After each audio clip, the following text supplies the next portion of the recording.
네, 오늘 마가복음 78번째 시간입니다. 거짓의 세상 속에서 진리를 따르는 삶이라는 제목으로 본문은 마가복음 14장 53절에서 65절까지의 말씀입니다. 네, 오늘 본문 53절에서 59절까지의 이 장면을 보시면요. 대제사장들, 장로들, 서기관들이 지금 예수님의 주변에 모여 있습니다. 베드로는 그리고 멀찍이서 이 장면을 몰래 지켜보고 있는 것이죠. 자, 그런데 문제가 있죠. 예수님을 죽일 증거를 지금 이 사람들이 찾고 있는데 찾지 못하고 있습니다. 당연히 그럴 수밖에 없죠. 거짓 증언하는 사람도 많지만 증거가 일치할 수 없죠. 왜요? 바로 이들이 예수님을 거짓으로 모함하고 있기 때문에 그렇습니다.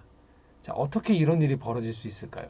도대체 예수님이 잘못한 일이 없음에도 불구하고 어떻게 이런 일들이 벌어지면서 사람들은 종교인들 또 그 예수님을 따랐던 많은 군중들이 서스럼 없이 이렇게 예수님을 거짓으로 몰아갈 수 있을까요? 그것은 바로 예수님이 왜 이런 일을 하시는지, 왜 예수님께서 자발적으로 십자가의 고난을 받는지에 대해서 살펴보면 답이 나옵니다.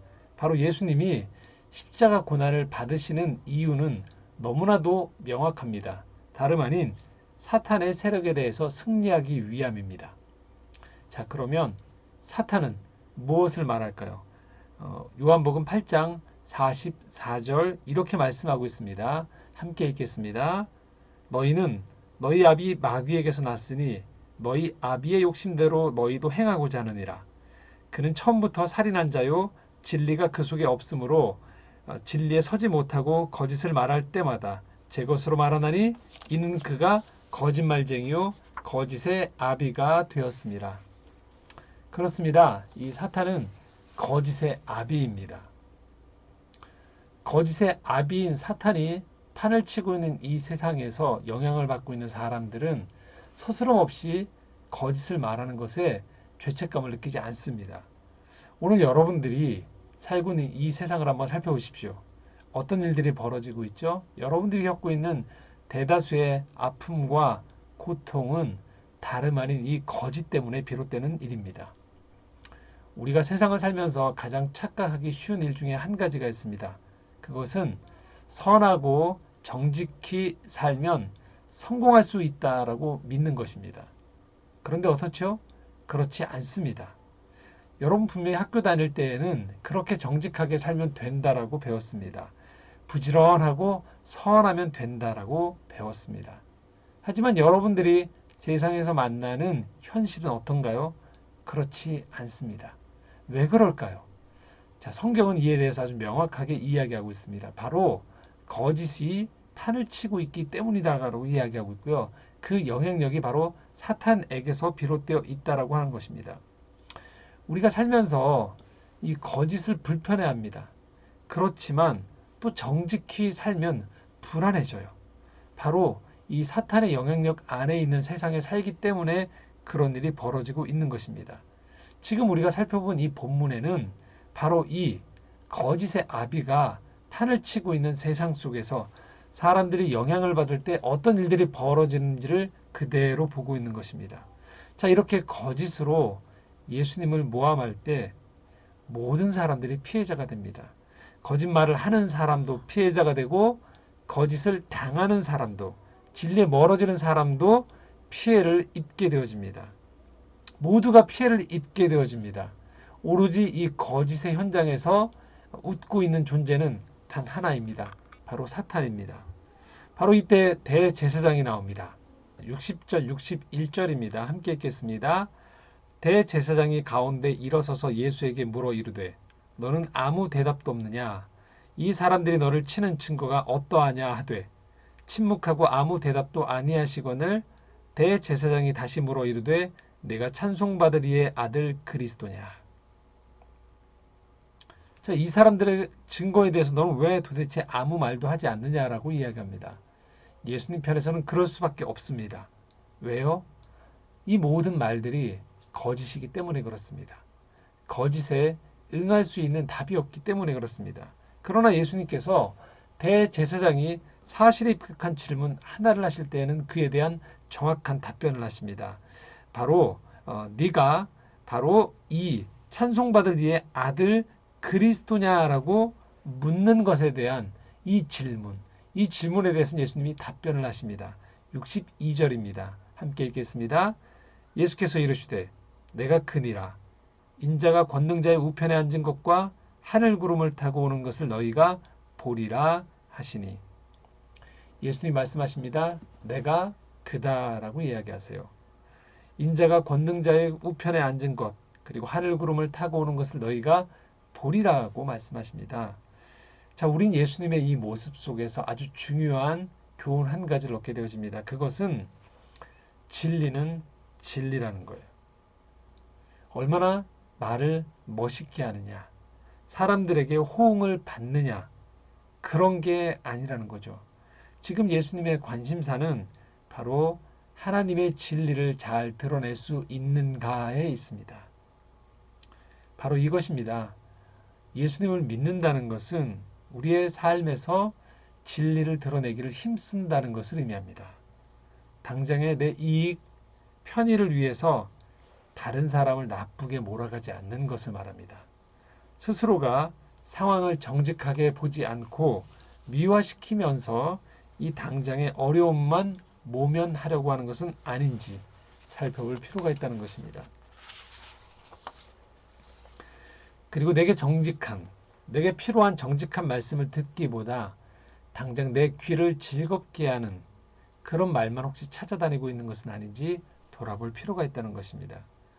우리가 사는 현대사회가 특별히 이 SNS 그리고 기술이 발전할수록 자꾸만 우리로 하여금 진리를 따르는 것보단 쾌락과 인기에 주목하게 만듭니다. 그러다 보니 우리도 모르게 자꾸만 삶을 미화시키려고 합니다. SNS에 있는 사진을 자꾸 우리는 고치죠. 좋게 보이는 여러 장치들을 마련합니다. 물론 내 삶을 잘 가꾸는 일은 필요합니다. 그런데 내 삶의 중심이 남에게 보여주기 위해서만 나를 꾸민다면 그것은 위험한 일인 것입니다.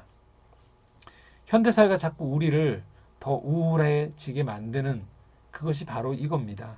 진리에 관심을 두지 않게 하는 겁니다. 정직하게 자기 자신의 모습에 대면하지 못하도록 만드는 것입니다. 오늘 예수님의 모습을 보십시오. 자기 자신이 누구인지, 자신이 해야 할 일이 무엇인지를 그분은 정확히 아시고 당당히 밝히셨습니다. 내가 인자다. 자신의 정체성을 권능자의 우편에 앉은 자로서 하늘 구름을 타고 오는 것을 너희가 볼 미래 내가 할 일에 대해서 말씀하셨습니다. 바로 이것입니다. 예수님을 믿는다는 것은 바로 이렇게 사람들에게 보여지기 위한 것들로 나를 꾸미고 이 거짓에 속아 살아가는 것이 아닌 진리의 빛이 우리를 비칠 때 그 빛에 반사되어 있는 그대로 반응하는 것을 의미합니다. 고린도후서 4장 6절 말씀입니다. 함께 읽겠습니다. 어두운 데 빛이 빛이라 말씀하셨던 그 하나님께서 예수 그리스도의 얼굴에 있는 하나님의 영광을 아는 빛을 우리 마음에 비추셨느니라. 그렇습니다. 하나님의 영광의 빛이 오늘도 우리 마음에 비춰준다는 것입니다. 우리가 들어야 될 소리가 바로 하나님이 주신 소리요.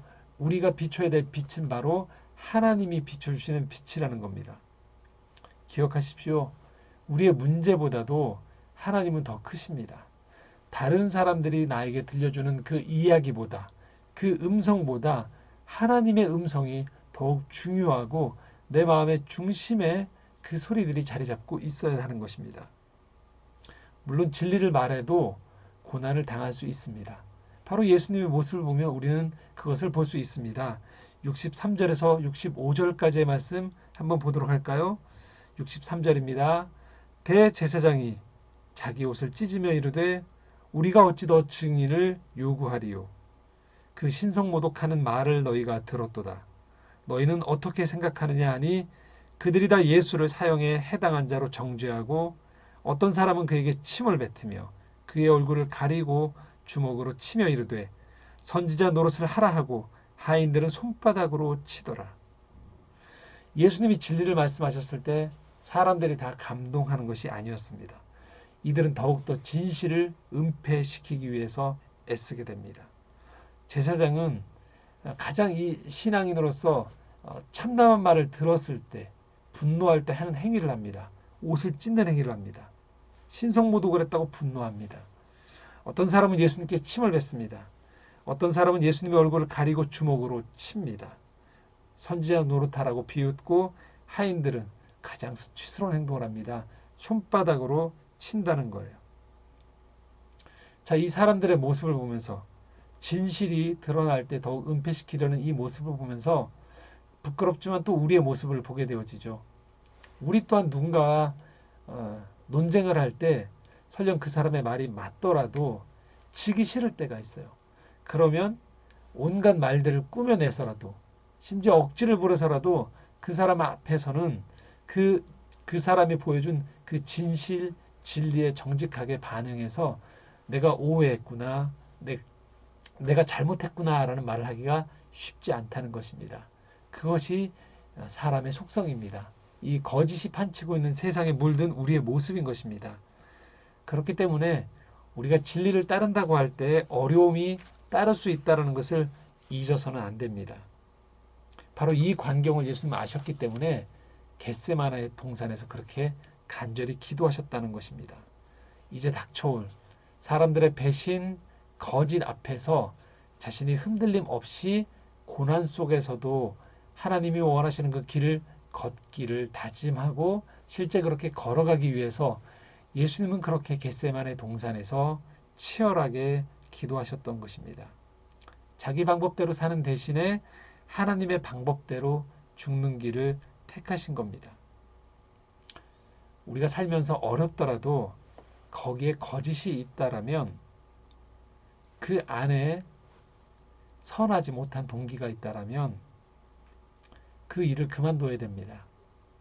하나님은 거짓이 끼어 있고 선한 동기가 아는 일을 도와주실 수 없습니다. 하나님이 기뻐할 수 있는 일에 참여할 때 하나님은 그 사람을 도와주십니다. 그러므로 옳지 않다 생각하는 그 길을 내 스스로 주변 사람들도 다 그렇게 한다라고 합리화하면서 그 길을 따라가지 마시기 바랍니다. 그 길을 갈 때 하나님은 여러분들을 도와줄 수 없습니다. 저는 이 장면을 보면서 예수님과 함께 고통당하고 있는 하나님을 보게 됩니다. 하나님 아버지의 마음을 봅니다. 그 아들 예수 그리스도가 고통당하는 그 현장 가운데에서 예수님의 아픔을 함께 체휼하시고 함께 아파하시며 고난당하고 있는 아버지의 마음이 보이게 됩니다. 하나님은 지금도 이 선한 동기를 가지고 선한 길을 살려 애쓰는 가운데에서 이 세상 가운데 고통당하고 있는 여러분의 삶을 너무나도 잘 알고 계십니다. 그러기에 이 시간 우리에게 있는 길 가운데에서 선한 길을 가려 애쓰십시오. 그리고 옳지 않은 길이라면 다른 사람들을 바라보면서 타협 대신에 하나님을 바라보는 가운데 그 옳지 않은 길에서 나오십시오. 시편 1편 1절 우리에게 이렇게 말씀합니다. 함께 읽겠습니다. 복 있는 사람은 악인들의 꾀를 따르지 아니하며 죄인들의 길에 서지 아니하며 오만한 자들의 자리에 앉지 아니하고. 그렇습니다. 우리가 그렇게 오만한 자고 또 죄인들의 길에 서지 않을 때 그리고 악한 꾀를 따르지 않을 때 그것이 바로 복이 되어진다는 것입니다. 왜 그럴까요? 6절 말씀 이렇게 말씀합니다. 시편 1편 6절입니다. 함께 읽겠습니다. 무릇 의인들의 길은 여호와께서 인정하시나 악인들의 길은 망하리로다. 옳지 않은 길은 결국 망하게 되어 있습니다. 이 세상에서 일시적으로 또 이 땅에서 그가 흥행하는 것처럼 보이지만 영혼의 삶에서 그는 망하게 됩니다. 선하신 하나님 앞에 사는 우리는 오늘 이 고난 속에서 거짓이 판치는 세상 속에서도 그렇게 진리를 따르고자 선한 길을 가고자 노력해야 될 것입니다. 그때 하나님께서 여러분과 함께 하시고 여러분을 도와주실 것입니다. 함께 이 시간 기도드리겠습니다. 사랑의 하나님 아버지, 진리의 길을 걷는데 따르는 그 어려움 속에서 위축되어 있는 우리를 긍휼히 여겨 주시옵소서. 주님 바라보며 주님 걸어가신 그 진리의 길을 끝까지 걸어가는 저희들 될 수 있도록 인도하여 주시옵소서. 예수 그리스도의 이름으로 기도드려옵나이다. 아멘.